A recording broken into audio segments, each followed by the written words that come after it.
Good evening, good morning, my friends. Now Sunday, Pash Tzava, approximately 11:48 a.m. Baruch Hashem. I just finished, getting ready for Siyum, masechtes brachos, and Seder Zroim. Holding by the last parak of Bikurim, and we're holding the last shtickle of Gemara, last two shtickle of Gemara and brachos. Just want to meet my friends, a little inyan. Certain people, medagdig and brachos, they learn brachos just to be able to correct the next person, which is totally wrong. And they learn Mesillas Yesharim and all these svarim and everything that I learn as well. And they learn it just to correct the next person, or to ask the person next house to ask him why he's doing this, why he's doing that. Meanwhile, they don't face other shitas and what's negaya them. And they're busy going around correcting other people. That's totally wrong. A person is supposed to learn and work on himself and work on his midas and constantly grow and go mechoyel, like it says in brachos, constantly go up and up and up. And not always question other people on their things, like a kaif. Learning like a kaif. They watch people in videos and watch the way they learn, then they learn along with them because they're learning like a kaif.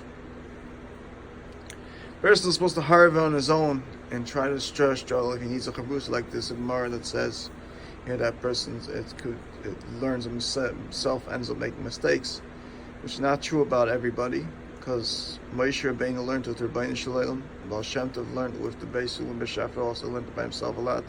There's a lot of people big that they put themselves aside and they learned and they steiged, and it was a smart thing they did, because a lot of times a person takes a chavrusa and the chavrusa is just a destruction for him, because the chavrusa is just taking him away from learning, being mevatel him from learning, and it's causing him to have more agus nefesh, because the chavrusa is taking him away from learning. He's discussing accidents they had. He's discussing words of he's having problems with his children and his family and this and that. Discussing that with chavrusa. Meanwhile, he's wasting like 25 minutes of the hour of time for the daf yomi, or the hour for the shiur, whatever it is.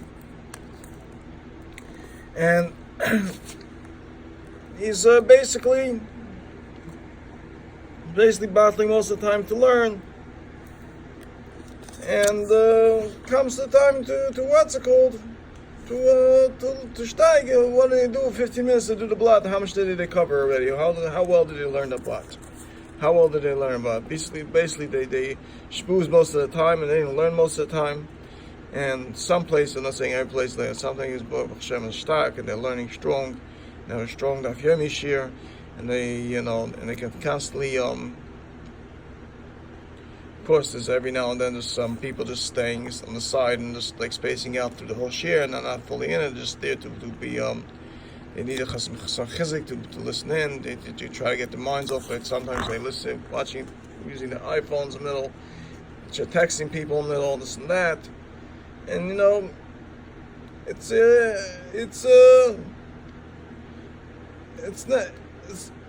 okay. You're talking about a whole bunch of people at a time, but a person basically ties himself down to their Bnei Shalom and learns every second he has. Learns and says, I'm not going to shut my phone. My phone is online davening. It's not according to what the Geras Rambam says. A person is supposed to be batal his leif, everything in his leif basically when he davens. And it's very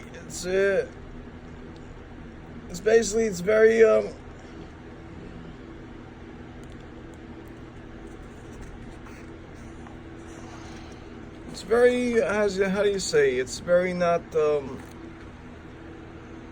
ordinated or ordained.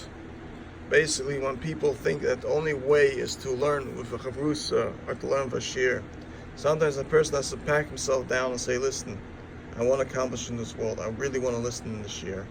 I'm really going to put my head to listening in this shiur. I'm really going to take my extra time on learning, and instead of playing with my iPhone during the day, open a safer and put myself in the corner, shut my phone for a second, instead of playing with the iPhone or a game.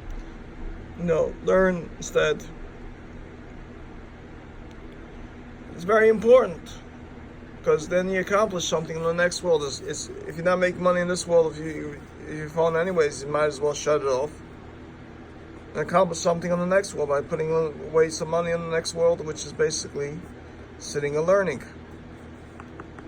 putting away some oil haba.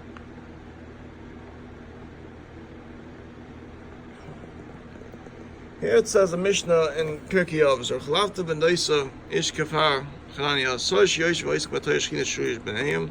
So in Kimnitz about Kel nine achvil chamishish nemach v'egdosa yetz as a son nine shafil shleish nem bekel kel miyishboid kain fil shtayim shtem az nizbo shemesh ayu v'akshu shemesh nine fil echot shtem b'chol magav she'ask shmi ovelach be'achticho. In other words, Hashem is going to bench you even if you're learning by yourself. Doesn't mean if you're learning by yourself, you're going to make yourself stupid.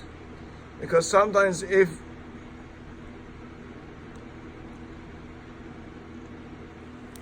he also says,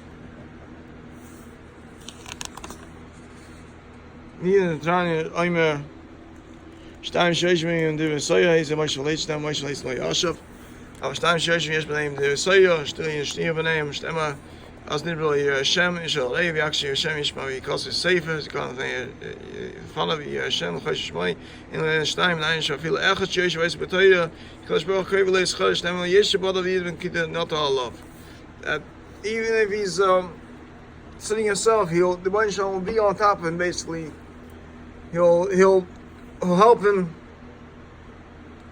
learn as well. So the Bain Shalom is basically always learning, no matter where it is. Wherever his children are learning with him, the Hashem is always learning with you. Whether you're by yourself, or whether you're with a group, whether you're Chabura. And even though you're not supposed to be Melasik Torah and Chabura, but in Shabbos, there's a famous joke in Shabbos to say, Ain't Chabura b'Shabbos. It's talking about Chabura, if someone gives you a punch. So your brother's testing your muscles on Shabbos, you should tell him, Ain't Chabura b'Shabbos. Because if you make me a black bluma, Kechai Misa. But otherwise, you're allowed to have a chabura in Shabbos and learn, but most of the chaburas don't take place on Shabbos. So that's when it counts to learn by yourself for the most important part as well. To chazer and to learn it as much as you can. But there's a certain Rasha who basically goes around pinpointing people that are learning by themselves, and then meanwhile he sets up bachrim to learn by themselves or people to learn by themselves, and he always tries to get a hold of the chabusas to battle, so they should lose out on time of learning, so he should be able to get a hold of chas v'shalom their wives and things like that, and they're such a dirty person. And because if they're battling and they're not learning, they're not securing their wife at home. And then he looks to try to get a hold of a person to go 3 days without learning because he has a koyach of a shad. He's a shtickle shad, a shtickle mamzer. He's on the other side of town, Baruch Hashem. And Kitza Maisa. That's why he does, so he could use koyach of a shad, the koyach of mamzer. But the Gemara brings down somewhere, and I think it's in Sanhedrin or somewhere else, that person is not allowed to be meyach of a mamzer or of a shed. And mamzer and a shed is basically pretty much the same, because basically if two people are mamzerim to get married to each other, and they go after the koyach hara, they become basically koyach of a shed. And if anybody's miyachad with them, even if there's a whole family of shadim, and you saw a regular person goes miyachad, he won't know what happens to him for 1 second till 4 hours later, and he will wonder where all the time went.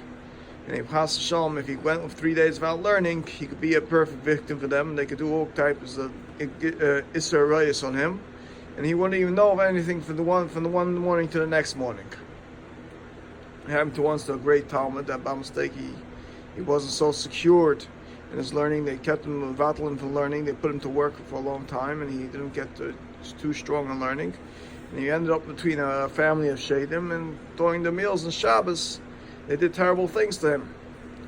They totally put him to sleep. Their koyach of they both on Pesachim, they have a certain koyach of that they use certain words, and they put people to sleep and do everything to them.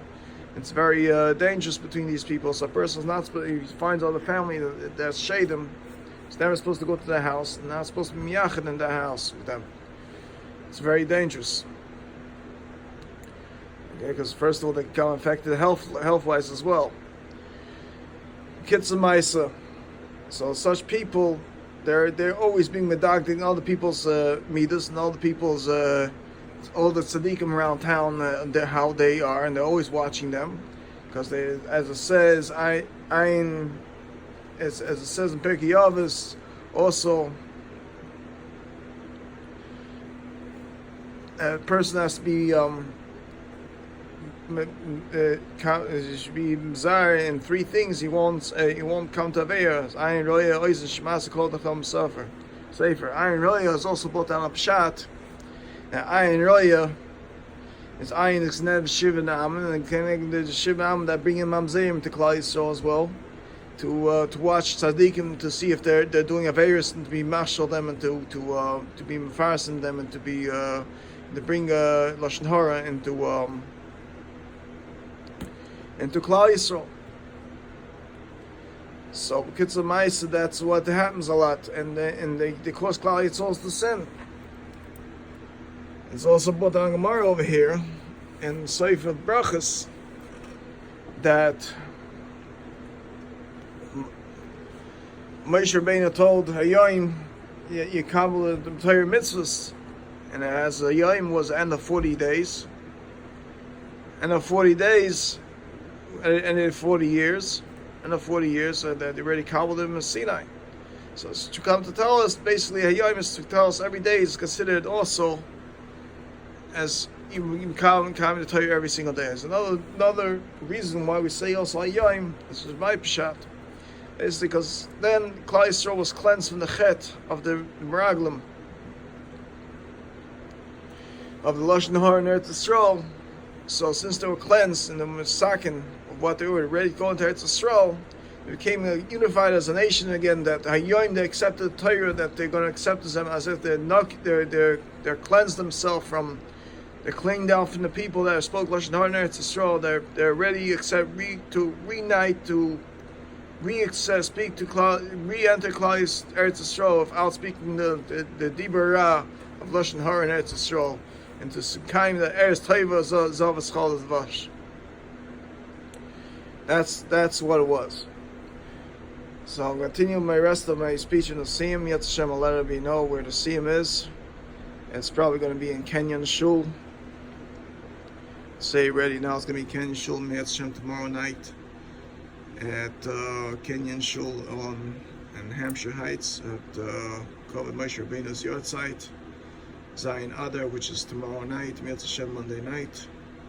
Pash Sadat Saba, which is the day of Tuesday, which is Zayin Adar. Leil Nishmas Moshe Rabbeinu, of course, it's one of the shames to hear that I do Leil Nishmas of all masechtes. Baruch Hashem is my sixth time finishing masechtes brachas. My third time finishing Seder Zroim, basically, as with masechtes brachas together with the Mishnayos. And this is my second round of Shas, Baruch Hashem. And I'm inviting all my friends, basically, there to come there. I'll see what I'm going to give. I'm not going to give a major meal, but maybe other people in Mishtatif, bringing things. I'm going to see if they allow me to bring my own tables into the shul, so I shouldn't have to be use too much of the shul's tables to make it dirty, and then clean up after myself after the siyum. It's going to be after Ma'ariv tomorrow, Mi'at Hashem, and Shul of Kenyan and Hampshire Heights, the Anshe Sfar Shul. Kol Tov, my dear brothers, all invited. Kol Tov, bye-bye.